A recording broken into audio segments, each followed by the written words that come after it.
कि इसीलिए आप शहर गुलाबी है क्योंकि आपके आंकड़े हैं वो सब किताबी हैं। क्या बात, क्या बात। आप तो रस्तों में आए हैं तो वहाँ तो देख रहे थे। मैं ऐसा मानता हूँ कि अगर बैलगाड़ी लंबी तेजी से चल जाए ना 20-30 की रफ्तार में तो बैलगाड़ी पलट जाएगी तेज जी। नमस्कार, आप देख रहे हैं द लोक मीडिया। मैं हूँ तेज साहू और आज हम एक ऐसे दोस्त के साथ हैं, मित्र के साथ हैं जो मरवाही विधानसभा क्षेत्र से आते हैं और द लोक मीडिया के माध्यम से हम जो है मरवाही उपचुनाव यात्रा में हैं, यानी चुनावी गोठ कर रहे हैं। पारसनाथ चौधरी हमारे साथ है, बीएससी इलेक्ट्रॉनिक मीडिया यानी पत्रकारिता की जो है पढ़ाई हम लोगों ने साथ में की है। सबसे पहले तो द लोक मीडिया में स्वागत। बहुत बहुत धन्यवाद आपका तेज जी, और मरवाही की जन्मभूमि में आके आपको बहुत बहुत स्वागत, अभिनंदन है। स्वागत की जब बातें होती है, अब हम बात करने वाले हैं चुनाव जो हो रहा है, इन दिनों उपचुनाव हो रहा है।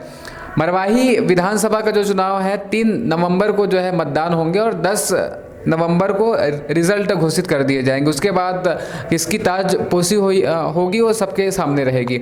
मतदाताओं की जब हम बात करें तो 1,91,000 प्लस यहाँ पे जो है वोटर्स है।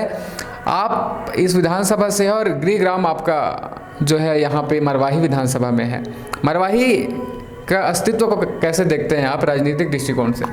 हम मरवाही को अभी जैसे देख रहे हैं उपचुनाव, तो ये उपचुनाव मरवाही में दूसरी बार हो रहा है। पहली बार उपचुनाव हुआ था अजीत जोगी जी जब मुख्यमंत्री बनकर यहाँ आ गए थे छत्तीसगढ़ पे।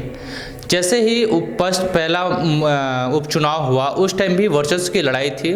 उस टाइम के तत्कालीन विधायक रामदयाल यूके जी थे। उन्होंने अपना पार्टी बीजेपी छोड़ के कांग्रेस में आए थे। एक लंबे अरसे बाद आज फिर रामदयाल यूके बीजेपी में चले गए हैं। जब रामदयाल यूके यहाँ से चुनाव लड़ा करते थे उनकी एक अलग तूती बोला करती थी कि हाँ, रामदयाल यूके जी को भी हराना इतना मुमकिन नहीं है। सेम वही पोजीशन से उससे 2 गुने अधिक रफ्तार से अजीत जोगी जी आए।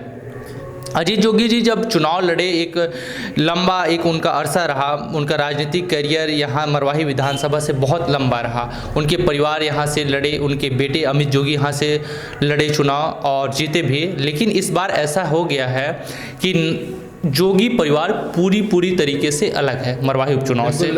मरवाही को जो है जोगी किला या तो जोगी का जो है गढ़ इसको कहा जाता है। इस बार जोगी जी जो है दिवंगत हुए, उसके बाद जो है राजनीतिक जो उथल पुथल हो रही है छत्तीसगढ़ में, जिस मेजोरिटी के साथ जोगी जी यहाँ पर चुनाव जीत कर आते थे, लेकिन अब वो वोटर तो वोटिंग करेंगे ही।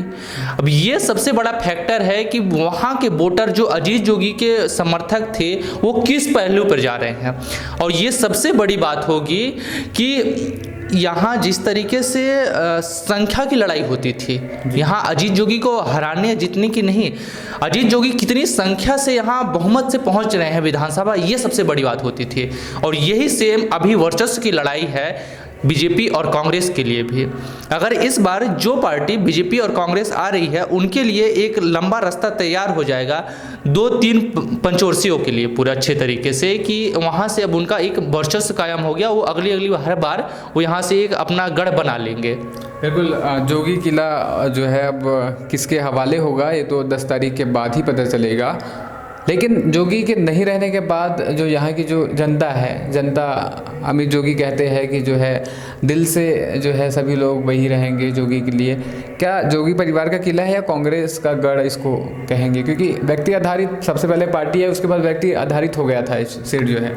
यहाँ जिस टाइम में अजीत जोगी जी चुनाव लड़ा करते थे उस टाइम पार्टी की मैं तो समझता महत्वता नहीं थी, उनके चेहरे से वोट दिया जाता था। और रही बात इस बार की चुनाव की, तो मैं समझ रहा हूँ कि चुनाव इस बार बहुत रोचक है, सन 2000 से भी ज़्यादा रोचक है। रोचक मुकाबले में जो दोनों प्रत्याशी है के जी और जो अपने गंभीर साहब हैं, इनकी दोनों की, क्योंकि इसलिए हम इस पर चर्चा करना चाहेंगे। बहुत सामान्य चर्चा कर रहे हैं हम लोग इस पर, कोई बहुत ज़्यादा जो है सैद्धांतिक और बौद्धिक ज्ञान को नहीं लेकर सामान्य चर्चा है। हमारे युवा पत्रकार पारसनाथ जी है और जो है अलग अलग भी सक्रियता है, आपके इनके फेसबुक वॉल पर जाकर देख सकते हैं। मैं खुलासा तो यहाँ से नहीं करता, लेकिन जब हम बात कर रहे हैं कि मरवाही के दोनों जो प्रत्याशी हैं, अलग अलग और भी प्रत्याशी है अलग अलग दलों से, लेकिन खास करके जो 2 चेहरे हैं, 2 चेहरों की जो पृष्ठभूमि है इस क्षेत्र को लेकर, उनके बारे में थोड़ा सा। जिस तरीके से आप 2 प्रत्याशी का नाम बताए, के ध्रुव और गंभीर जी, ये दोनों ऐसे पेशे से आते हैं जो डॉक्टर हैं।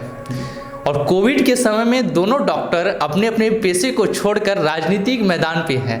अब ये देखना होगा कि जनता को किस तरीके से ट्रीटमेंट कर रहे हैं। क्या कहने, राजनीतिक उथल पुथल और इन जो है स्वास्थ्य व्यवस्था को लेकर दो डॉक्टर जो है चुनावी रण में है, उपचुनाव के रण में है। क्या कुछ होगा, चर्चा हमारी हो रही है युवा पत्रकार साथी परसनाथ चौधरी जी से।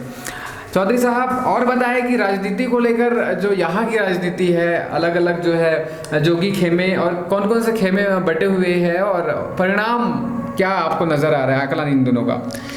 आकलन, हम इस आकलन को जाने से पहले हम देखें दोनों की पृष्ठभूमि।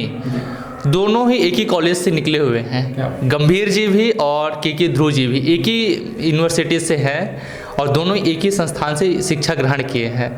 के ध्रुव यहाँ मरवाही से लंबे अरसे से बीएमओ ब्लॉक मेडिकल ऑफिसर रहे हैं। उनका हम इस तरीके से बोल सकते हैं कि सरकारी महकमे में अच्छी पकड़ है। वहीं गंभीर जी एक डॉक्टर थे लंबे समय से, वो भी डॉक्टर है, रायपुर में वो अपना प्रैक्टिस कर रहे हैं और डीन भी हैं।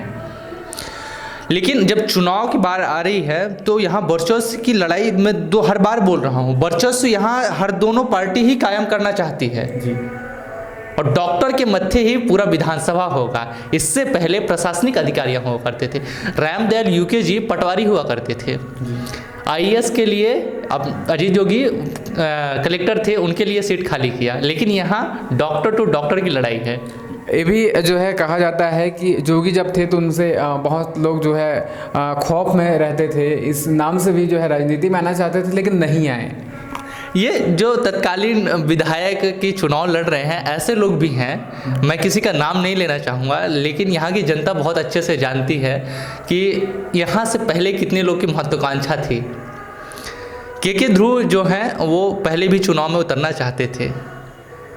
जो यहाँ के समीकरण बता रहे हैं वो अजीत जोगी के देहांत के बाद ही यहाँ उनको एक लंबा स्पेस मिला और चुनाव में वो उतरे बहुत अच्छे से। यूँ कहे चिंगारी जो है पहले ही जो है बीजारोपण हो गया था, अभी वृक्ष का रूप लेने के लिए जो है आकार प्रकार लेने के लिए अभी के समय में है।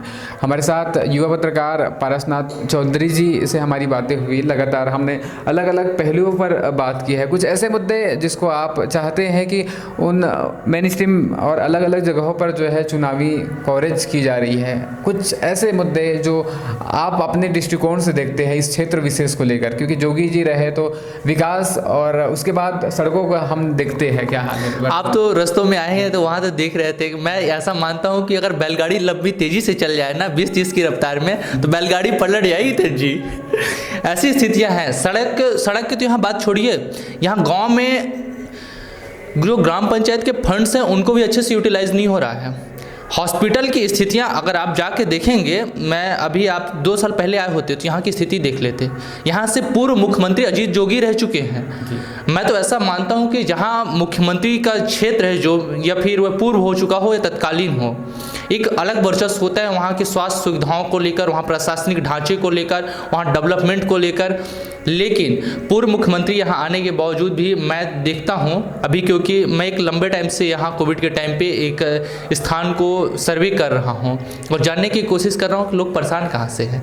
परेशान हैं अभी जो धान के लिए है ना। मैं जिस गांव से आता हूँ वहाँ बोलते हैं हमारी पूरी धान नहीं बिकती।